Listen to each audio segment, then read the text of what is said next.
Welcome to the Cape Copcast. I'm Lisa Greenberg. I'm a public affairs officer here at the Cape Coral Police Department. And I'm Officer Mercedes Simonds. I joined the Cape Coral Police Department about a year and a half ago. I started as a police officer in Maryland, and then I transferred down here. One of the best decisions I've ever made. So now we both work in the public affairs office, and we've been tasked with starting a podcast for the police department. Yeah, the goal of this podcast is basically to get you a little bit of a behind the scenes look, kind of pull back the curtain on the police department, what we do, and also to educate you, give you more information on things that you have told us you're curious about. If you haven't listened yet, we've already done a podcast about traffic enforcement, the ins and outs of that, starting with the patrol bureau, the traffic unit, moving into grant funded operations and things like that. So if you haven't listened to that yet, make sure you do. Today, though, Mercedes, tell us a little bit about what we're going to be focusing on. So one of the things that we're passionate about right now is just the overall growth that we're seeing in Cape Coral. We kind of have a lot of different plans set in place that we've been looking at for years to try to figure out how to overcome the growth, plan accordingly, and Chief Sizemore has been pretty instrumental in that, between going through city council, working things out with the police department to get funding approved, and we're going to talk about the four-precinct model and what that's going to look like. We're actually introducing new uniforms that we got through forfeiture money, so we're pretty excited about that. We have a lot of new and exciting changes, and I thought it would just be cool to kind of cover everything and really just give the community an inside look at what we're doing. Yeah, so let's go ahead and bring in Chief Anthony Sizemore. I was going to say good morning, but I guess people might not be listening to this in the morning, so good day, sir. Good day, ladies. And speaking of growth and change and betterment, Mercedes Simonds, not Phillips. I love it. Congratulations. Oh, thank you. We got married just recently, and I finally found my way back to the office. So we're happy to have you back, and we're happy for you. Congrats. That's awesome. So, Chief, like I said, you've been really instrumental in kind of figuring out an overall plan for us. Obviously, with the amount of people that we've had move into the city, do you want to talk a little bit about what that looks like? Sure. Anytime you do a growth plan or a strategic plan, or any type of planning, it from a police department perspective, it should jive with the city's strategic plan. You don't want to be running counter to what the city's doing or the community's doing as a whole. So that's one of the first things that you do, is make sure that your goals and the objectives that you're trying to achieve to meet those goals are in line. They don't have to be the exact same, but they should be going in the same direction or be congruent with the city's strategic plan. So the city, since its inception, has been divided into 4 quadrants.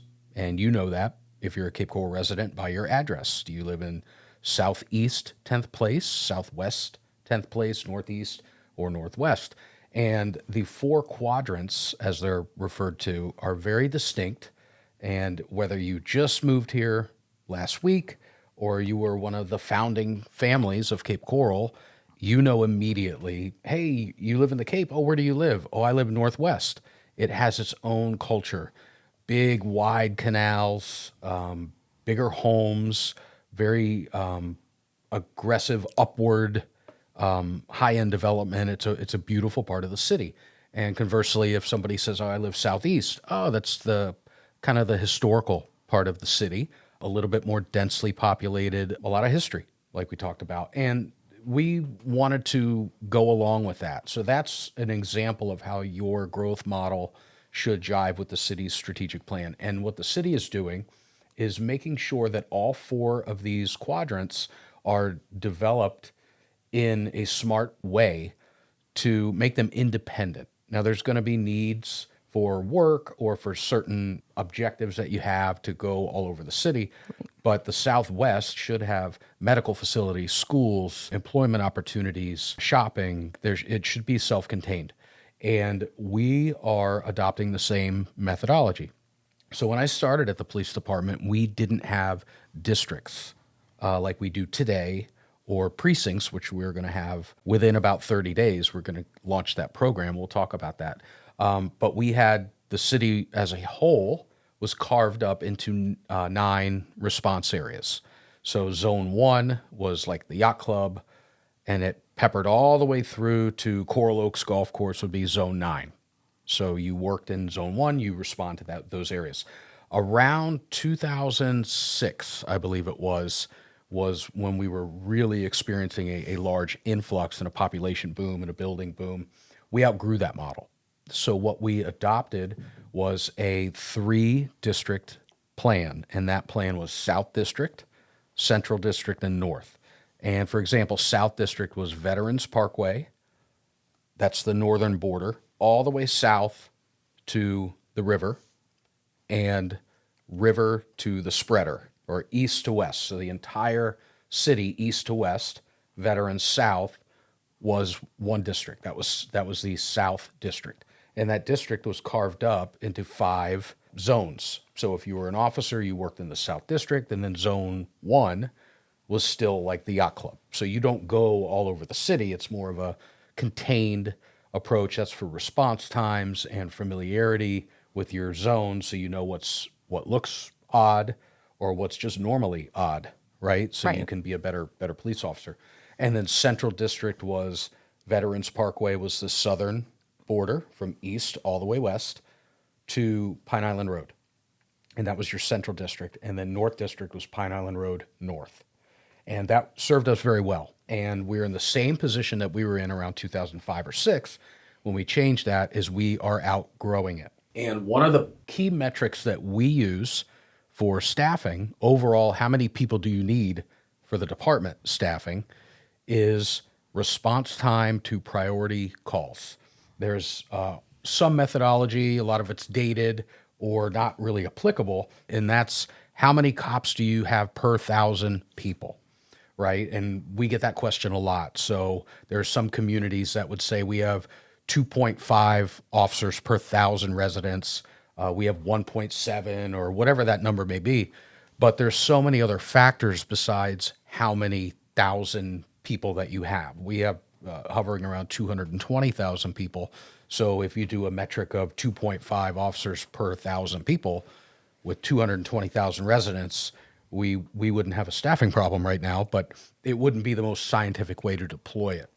So what we look at is if you are at home and you call 911 with a priority 1 call, right? And that is somebody's breaking into my home right now. I'm hiding in the closet on the phone. Somebody is outside fighting with a weapon, or there's a guy with a gun or a robbery. You know, when you think priority 1, it's what you're thinking of. That's what we use. How long does it take for an officer to get to you, right? And we have a benchmark that we want to achieve. And if that's our agreed upon benchmark, how many officers do we need to consistently achieve it, right? And that's a much more scientific way than 2.1 per or 1.7 per, because I use this in community talks all the time. If you do a comparison based on that staffing model of cops per, you could look at an equal sized landmass, 2 of them that you're going to compare. One would be Vatican City, and then the same size of Vatican City in South Central Los Angeles.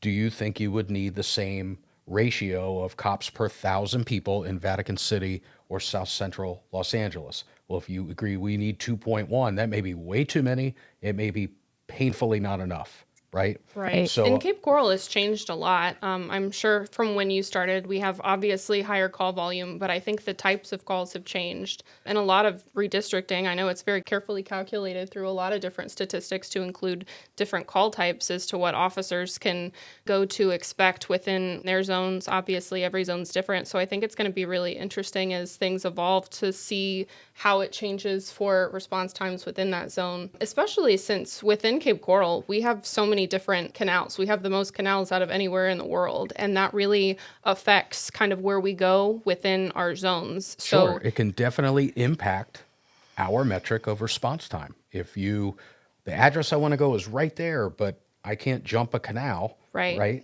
So you mentioned something about canals, and a little trick about the city of Cape Coral that you may not know, even longtime people, is that it is laid out for ease of travel north to south, and it's much more difficult east to west. And that's because of the canals and the way the roads are gridded, that you will get somewhere faster north and south. That's why your Del Prado runs north and south, Skyline, all of your major roadways are north and south. Now, Cape Coral Parkway and Pine Island Road, and then way up north, you have Jacaranda, things like that will bookend it. But the majority of your travel is north and south. So if you orient your districts like we did, east to west, you're going against the grain. And for one officer, one shift, it may not add up. But when you do data collection for an entire year with an entire bureau or an entire department, that can be a measurable amount of time added. So one of the reasons that we're doing it is not just to be symmetrical with the way the city's laid out. There's really a functional purpose for that. And at the end of a year, your response time should dip. By having the 4 quadrants, not only is it geographically and culturally based and aligned, the way we'll orient the zones within those 4 distinct precincts, instead of having north, central, south, we're going to have southeast precinct, southwest, northwest, northeast. It's very easy for residents to know, what precinct do I live in? Look at your address. If it's southwest, you are in the southwest precinct.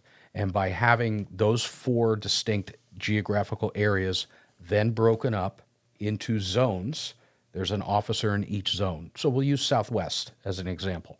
The Southwest precinct will have 4 distinct zones within it, and then it's a scalable model, right? There shouldn't be an outgrowing of it like we have in the other deployment models that we've had, because the city, unless there's small amounts of annexation, we're not getting bigger, and the quads are not going to grow geographically bigger. But what they will do is get more compact, more dense, and busier. And by having a scalable plan like Southwest has 4 distinct zones in it, there's one officer in each zone, and then we have extra cars assigned to the precinct for cover cars or floaters, or when somebody is in training or out, they can fill in.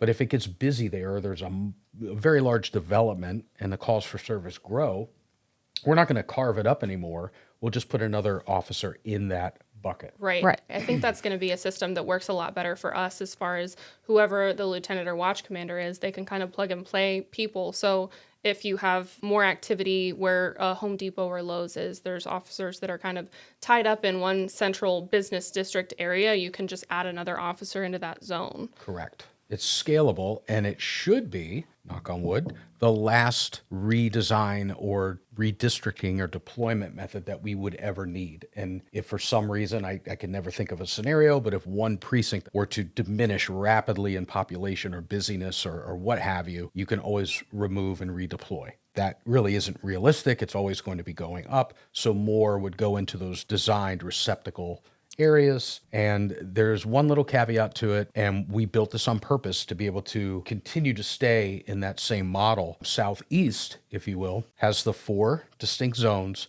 but we also have a carve out for the Southeast Entertainment District. So it's a special district within that precinct. Northwest is going to have a lot of development. There's a large one in the extreme northwest of the city that's going to be quite expansive. And that will more than likely create its own district.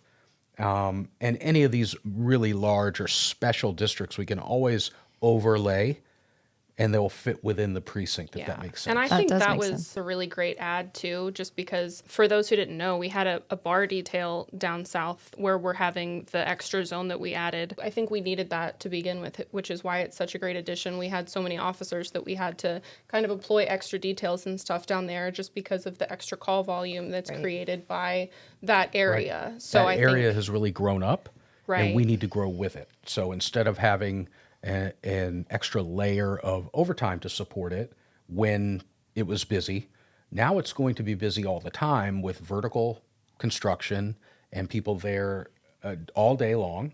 And then a different group of people, nightlife comes in at night, and that'll be an intermixing. So that population is going to ebb and flow and be very high, and it's unique. So it needs its own unique carve out and special zone, but it still fits within that precinct. That makes sense. Yeah, I think that's a great addition. What other kind of areas of growth besides the 4-precinct model are we looking at? We have a state-of-the-art training center that's coming to Cape Coral. We did a groundbreaking several months ago, and we're super excited about it. This is, I think I'm the third or fourth chief that's been a part of this project, from imagining it, conceptual, putting pen to paper, finding land. I just happen to be the very fortunate one who was here when we put the shovels in the ground. We did invite all the other chiefs who worked on this to come to the groundbreaking. That was a pretty special moment. But we're flying along, and I would say by the end of the summer, we're going to do a grand opening. But that's a game changer for us because Absolutely. we're big on training. We're big on not only the onboarding phase of training, but training is a continual, lifelong endeavor for policing. And we'll be able to use our own in-house resources for training. We have some of the best in the country. They travel the country to help train other people. We'll be able to do that. We'll be able to import experts on different subjects and really benefit our people, Cape Coral residents, that will have a high functioning, very high trained department. The facility is huge. Yeah. We actually went over to visit it, and it's just massive, and I think there's going to be just a lot of really great things that come from it, right? We have the range built in. We have this really cool room that we can kind of introduce training scenarios, and it kind of acts as a house. There's different walls that we can move to create different options for some of our room mature clearing. listeners will know that as a Hogan's Alley. A Hogan's Alley. Hogan's Alley, which is a new twist on that, but it's almost like a fictitious setting. So it could be an urban environment, it could be a city, it could be a single family dwelling, it could be inside of a school, anything you want with these modular walls that we can set up so you can create reality-based real training scenarios, which is what the community, and I'd say the country, is demanding and expecting. We've been delivering that for a long time. We've just had to do it at multiple locations. It's all in-house in our city, a very beautiful design. It will fit into the area aesthetically. We're going to be good neighbors, and you'll be very, very impressed with the service delivery that we'll be able to provide once that's done. And we have great training instructors. And from what I see, I think we've kind of planned for this for a long time. We have a training staff that's ready to go. They're really excited to get over there and get things moving. And that's part of the growth, where we have 6 bureaus in the department. We're very bilateral. So we have myself as the chief. I have a deputy chief of operations with 3 bureaus: patrol, investigation, special operations. On the other side, administration, you have personnel and training, or professional standards, which has personnel, training, accreditation, internal affairs. There's some budget component in there, policy writing. So there's that. Community Services Bureau, which is our school resource officer program, our community policing efforts, our community outreach efforts, and then communications and logistics. That's the third bureau on the administrative side, which is dispatch, central records, and some of the other professional staff functions, supply, fleet liaison, things like that. What you'll find is that in that bureau for professional standards, training was part of it. Well, when we have our own training center and we make that a full-fledged bureau, we're going to do just that. The training bureau will become its own bureau because there's that much work that can be done with innovative new training, keeping up on state mandated standards, and really pushing that envelope to be the best trained, which will ultimately be the best product for you, the resident. That's awesome. Are there any other growth models that you wanted to talk about? Well, all of those bureaus that I just mentioned are all growing, right? And that's one thing that people may not realize when you talk about growth. You kind of get a singular focus that we need more cops on the street. Yes, we do. But those cops on the street are the workforce and the talent pool that become detectives, school resource officers, traffic officers, canine officers, training officers, accreditation managers, all of the different functions in the police department that you really don't know you need until, unfortunately, you become a victim. And let's say you had $50,000 taken in an embezzlement scheme, you'd be happy to know that we have a financial crimes unit. Right. You wouldn't know that if that didn't happen to you, or wouldn't seem very important to you until something like that happens to you. If you have a loved one who unfortunately has succumbed to addiction and you want to know what is being done about the narcotics issue on the street, what about the influx of fentanyl, what about the organized groups that are working throughout the region, to include Cape Coral, that are moving this stuff. What are you doing?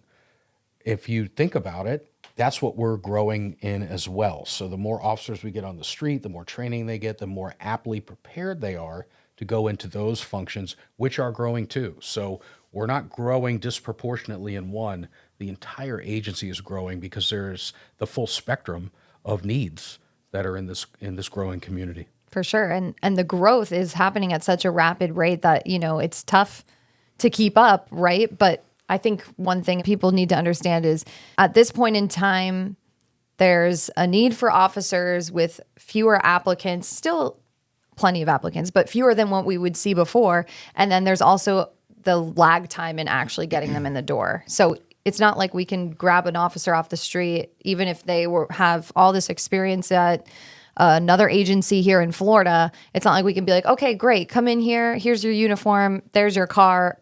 Get in. Go right to the street. Go right to the street. You have to learn how do we operate. We follow the same state statutes and the same United States Constitution, but there's different ways that every department operates, an internal culture. If you work in IT and you are at one company and then you go to another company, they don't just give you a swipe card and give you the keys to the network. You have to learn the way that they operate before they'll let you go. And you touched on the fact about recruiting challenges. That's a national issue right now. We still have people applying. We have good people applying and we're onboarding great people. We're kind of in uncharted territory where we're a destination for people to want to work. It's a great place to work. It's been like that for a long time. So we always had a real influx of people, and it almost, I wouldn't say easy, but it made it easier when you have a lot of people that want to work here. There's still great people, a diminished amount of people. So we are having to work harder to recruit and compete with agencies across the state and across the country. We're not alone in that fight, but I feel very confident that we're up to the challenge. We have a lot of attractive things for our agency. We are growing, which some places in the country are not. We have a extremely supportive community that backs our department, and that makes a big difference, not only in your attitude and feeling good at work, but also functionally to solve crime. You need to be able to work together. Right. Yeah, definitely. And we have an elected body and a city administration who buys in as well. So it's a challenging environment, but we are still the envy of a lot of my peers when I talk to them about those challenges. Right.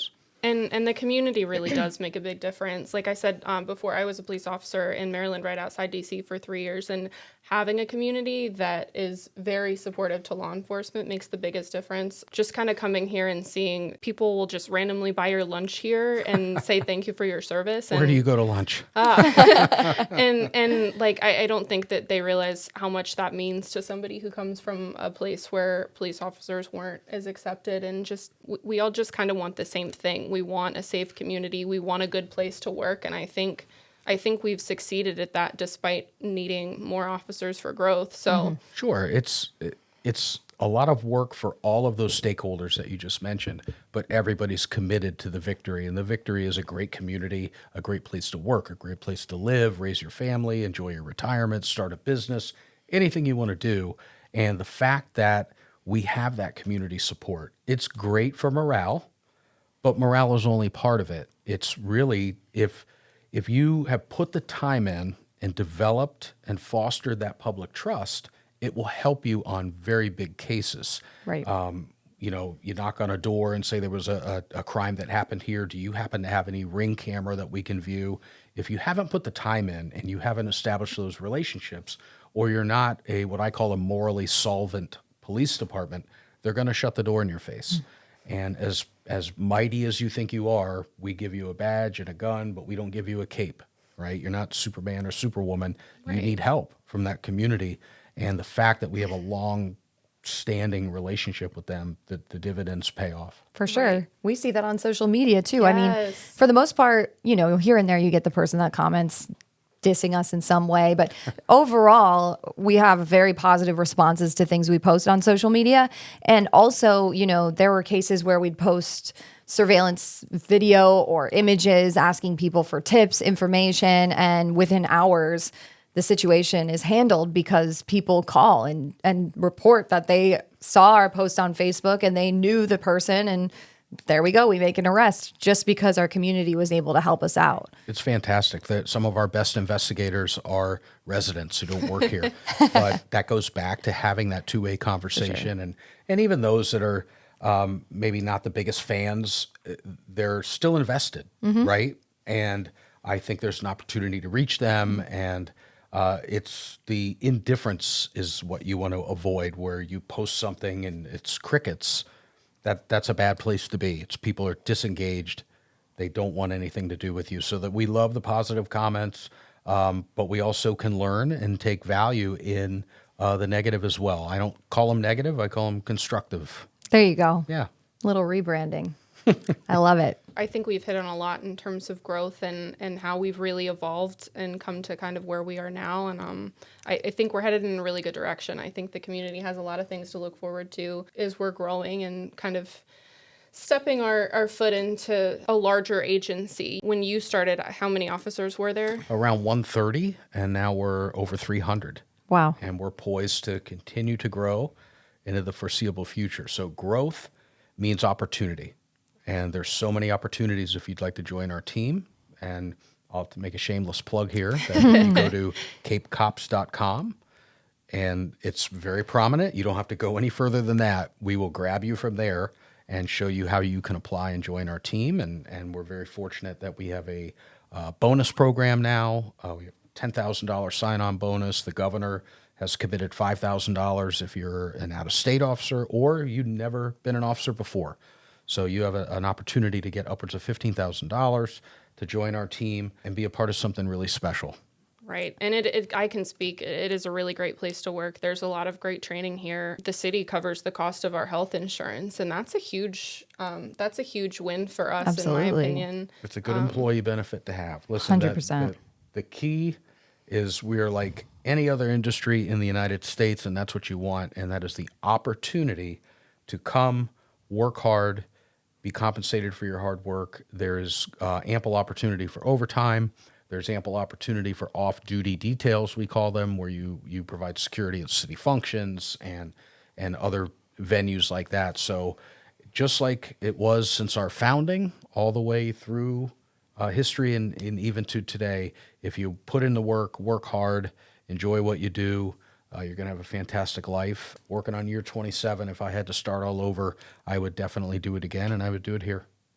Yeah, I don't think there's any better place to be. But That's awesome. I think just overall, I think we're excited with the growth that we're experiencing with the department and the community. We're lucky we have a community that supports us, and we're always happy to have people join our team. So Absolutely. Anything else, Chief, that you want to address while you're on the mic? No, I appreciate what you guys are doing. It's a wonderful format to be able to further the conversation with our community.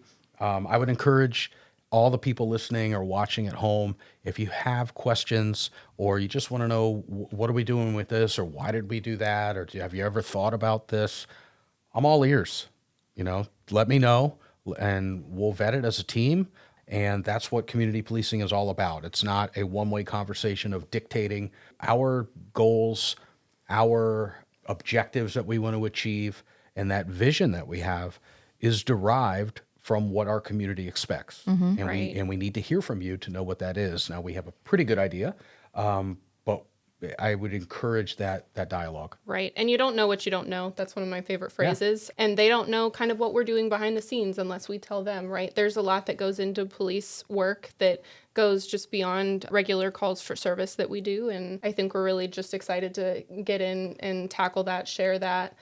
So if anybody has any tips, any feedback, any questions, you can email capepdpao@capecoral.gov, and either myself or Lisa will get back to you. And we'd just love for this to kind of be an open forum to share things with you and just really kind of dive a little bit further into who we are as a department. Absolutely. And if you have any topics that you want us to cover, send us an email for that as well. We're always looking for what you're interested in. We obviously are catering to you with this podcast. So we want it to be something you enjoy and want to listen to. So if you have anything that has piqued your curiosity that you want to ask us, send us an email. Sounds great. I'm excited for what you ladies are going to bring on the Cape Copcast. Fortunately for everybody else, it's not going to be me all the time. There's so many interesting dynamic, caring, compassionate people in this building that are doing really great work, and I can't wait for you to share their stories. For sure. We're excited. You did great, though, Chief. I do have to say, you did great. You're doing awesome. And we'll definitely have you as a regular guest. But, Anytime. we won't make you do it every single time, of course. All right. Well, thank you for listening to the Cape Copcast, and we will see you next time.